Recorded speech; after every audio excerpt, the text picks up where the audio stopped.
So has anybody in the time between Rosh Hashanah and Yom Kippur found a new transcendent purpose? Not one. Even a small purpose? Even a porpoise?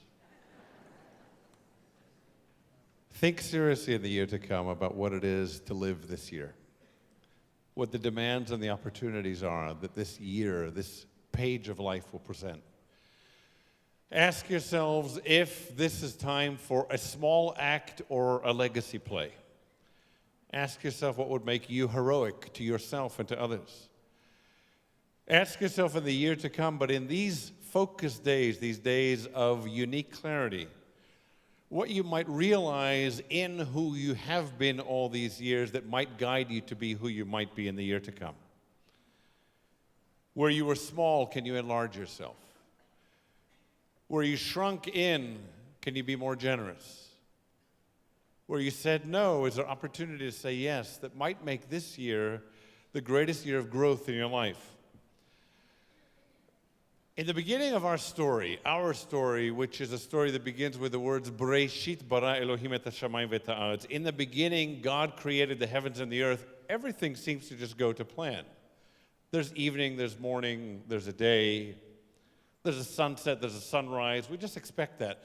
But the rabbis say that Adam didn't expect it. He didn't yet have the expectations that we have. It says in the Midrash, in the rabbinic lore, that Adam was terrified, petrified by the first sunset because he worried he'd never see the sun again. It's kind of moving. But I can imagine that since the Torah, by the way, the Torah in the third week doesn't say it was the third week and the sunset and sun rose and sunset and sun rose and they got on with life. Just assumes that we know that there was a repeated pattern that followed that initial form. And I imagine that Adam and Eve, after about a week of repetition, also grew expectant of sunrises and sunsets and trees and apples, and they started to get entitled to their garden. Maybe that's why they had to exit. You can imagine that Adam said to Eve, when that sun thing sets tonight, let's meet over by that tree with the talking snake. Maybe have a drink in the evening. And you can imagine that he also said there's getting very lonely in this garden, and if we don't find any other people, we're going to have to work out how to make other people. So maybe that's the beginning of a little story that the rabbis didn't write.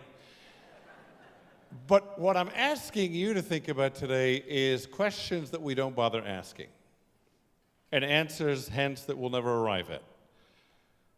Things go to form until we leave them alone, but we know that physicists ask the questions that we don't bother to ask. They're asking, why does time move forward? And is time a reality? And is time linear? And is there multiple places of time at once?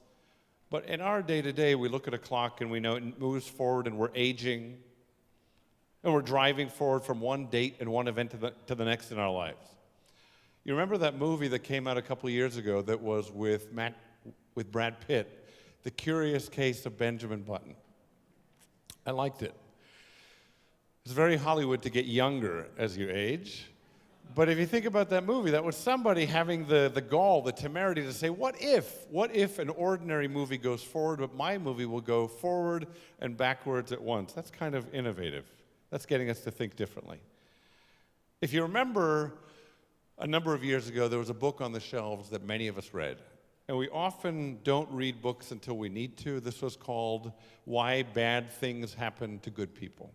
Everybody knows that title. It's a credit to the great Rabbi Harold Kushner that we know its title. And many of us know its argument as well. But what I want to ask you to think about today is, why do good things happen to very ordinary people who aren't particularly good? Why does God bestow blessing on that guy driving by in that Ferrari who didn't get cancer, whose wife hasn't been ill, who isn't walking with a limp, who didn't lose money from his 401k plan? Why him? When we open Fortune magazine, do we expect to see our rabbis, scholars, saints? I don't think so. I think what we expect to see there is a plethora of human beings of different forms. Some are righteous, and we know that. They're outstanding in their generosity. in their citizenship, in their charity. But many of them are scoundrels that just happen to be lucky. And some are just ordinary people who aren't making a great difference to the good of the planet, but they're simply doing well on it. The question then is, why? Why? Why on a day when we beat our chest and we say, for the sins that I've committed before you, why isn't he doing the same, and why does he seem to be blessed? If you look to our biblical history, it's puzzling. Because the first time you meet the man whom God says will be the father of the Jewish people, Abraham, you look for his resume in the scroll, in the paragraph that came before, there's nothing there. You say, so why him? Why not the other guy that isn't even named? And then you come to the story of Jacob, and you realize with Jacob's theft of Esau's birthright, it's a theft. And if it isn't a downright crime, then it's at least cunning and manipulation. And you follow Jacob's story, and you realize that this is the man after whom we, Israel, will be named. That's the same man who in the story deceives his father to get another blessing, not his birthright, but his father's bestowment of his ultimate blessing on his son. If you look at Moses, Moses meets God at a burning bush, a bush that we know is on fire but not consumed by the flames. And nowhere in it does God say, I choose you because what I just saw you do there. Joseph, earlier in the story, is despised by his brothers. In fact, it's a case of fratricide. The brothers want to kill their own brother. He's so infuriating. They make a compromise with two of them. They say, let's sell him to a band of slave traders. That's what we'll do. He's that loathsome. And what does Joseph do when he's in the well where his brothers have placed him? He says, why me? He says, I've done nothing. He actually uses the words, I was stolen. He's a victim, and he proclaims it in that resounding well. But look at Joseph later in the story, and you might realize something of why and what God saw in him.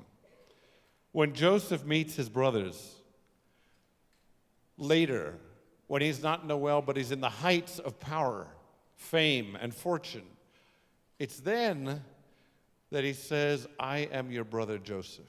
That famous phrase Pope John Paul used in a reconciliation speech with the Jewish people. I am your brother. And what Joseph says to his brothers then is essentially, God put me in this place, on this path, on this journey, so that I could be the one to liberate and help you and feed you in this time of famine. And what I realize in these stories is that what we want as children reading the story of the Torah and reading the story of the guy driving by and the woman sitting next to us, we want to see cause and effect. Good begets good, but it doesn't always happen. And it aggravates us, and it makes some of us quit. Because we say, it's not worth striving for if he gets it and I don't, and I seem to be volunteering and giving charity and fasting on fast days and doing what I'm told to do and lighting Shabbat candles. So why is it that that guy or that woman has what I lack? And what I want to suggest is that you do a Benjamin Button trick on that question. Instead of thinking about the blessing that came before it to merit the blessing, think about the first blessing as having to come from you. You see, imagine that your life is an answer to the blessings that God gave you.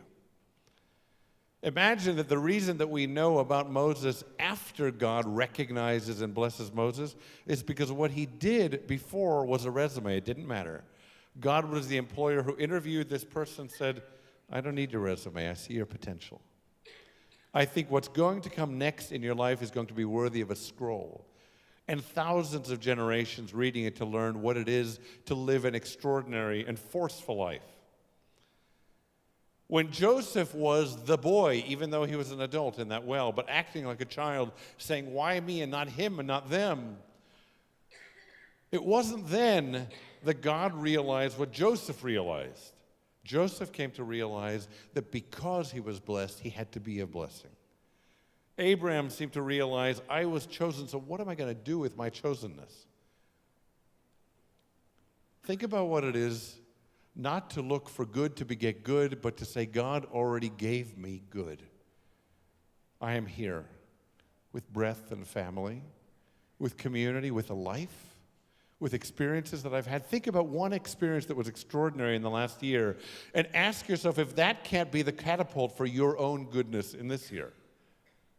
Look to a single dollar in a single pocket or purse and ask yourself, if I'm given this dollar, then what can I do to multiply it for goodness? The Lubavitcher Rebbe, of which Ken Unger spoke earlier, Menachem Schneerson, used to give dollar bills. He used to stand and give thousands of dollar bills in Crown Heights, which I thought was an amazing thing. Here's this Lubavitcher Rebbe, and he's not only giving blessings, not just words, not just Torah. He's using money, dirty money. And he says, I'm going to make a blessing out of this, because when I give it to you, I want you to do something with it. I'm giving you the blessing of the potential of being a blessing.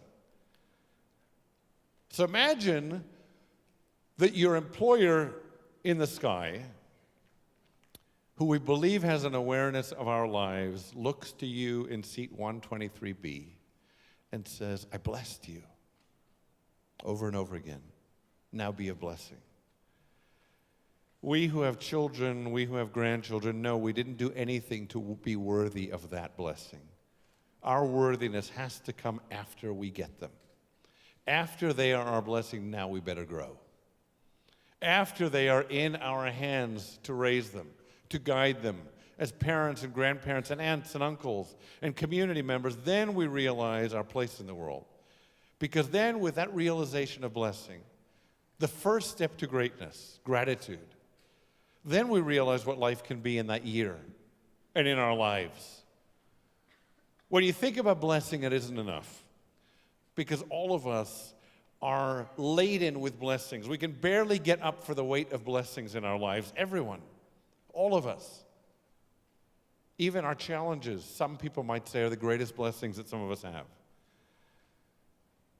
But ask yourself then, if I am so laden, less with tsuras, with worries, and more with blessing, then what kind of awakening does this Yom Kippur ask of me? What does it mean to be that me? What does it mean to call myself Yisrael today, Israel, a descendant of that man who wrestled with himself and found God and found a greater sense of self? If you were named Jacob, which all of us were, because all of us were named Israel, the children of Israel, then we have a responsibility and an opportunity to realize what he saw in himself, which was, I am blessed, and therefore I have to be a blessing. And the reason today that we can proudly call ourselves a part of this people called Israel is because we're grateful for the blessings. 100 times a day we waken and say, thank you, God, and thank you, God, and thank you, God. But then we do the most important thing with our eyes, we open them. We don't commune with God on top of the mountain or with closed eyes, saying, let me find God and God find me. God says, now open your eyes and find a world that is in need of your vision, of your potential, of the gift that only you in that seat have to share with the world. You see, we can climb out of our seats at the end of today, which is moments away, and we can go back to an apathy of last year, the comfort of a seat that was, or we can say, the difficulty of a fast day and the challenge of words and silences and sitting and standing was to show myself that I have capacities that I don't find on other days, that God sees in me. So our challenge as Jewish people is to ask a lot of questions. The most important punctuation in the Hebrew language, in the Jewish lexicon, can't be a period, because that ends a story. It has to be a question mark, because that begins a journey toward answers. And if the question was, why him? Then imagine that God asks, why you? With all that you have, what are you going to do? With that said, I wish all of you a challenging fast, a beautiful holiday, a year of blessing, and a year of blessing not only, which is my prayer, that God blesses you, but a year in which you become godly in this world and become a source of blessing. Shana Tova.